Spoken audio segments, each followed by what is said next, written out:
Ang dambana ni Andres Bonifacio na matatagpuan sa Maragondon, Cavite ay isang mahalagang makasaysayang pook na nauugnay sa buhay at kamatayan ng Supremo ng Katipunan. Noong panahon ng himagsikan, nagkaroon ng matinding alitan sa pamumuno sa pagitan ni Andres Bonifacio at Emilio Aguinaldo matapos ang kumbensyon sa Tejeros noong Marso 1897. Hindi nakamit ni Bonifacio ang posisyon ng pagkapangulo at itinanggi niya ang resulta ng halalan. Dahil dito, inakusahan siya at ang kanyang kapatid na si Procopio ng pagtataksil at paghihimagsik laban sa sariling pamahalaang himagsikan.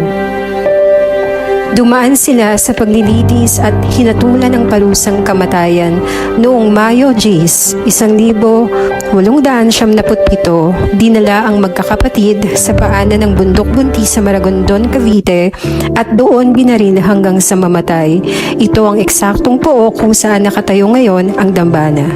Huwag nating kalimutang alalahanin ang pinagmula ng ating kalayaan.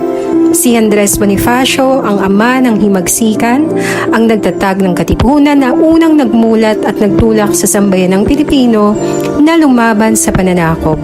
Ang kanyang tapang at sakripisyo, kasama ng kanyang pagwawakas sa Maragondon, Cavite, ay naging matibay na pundasyon ng kalayaang tinatamasa natin ngayon.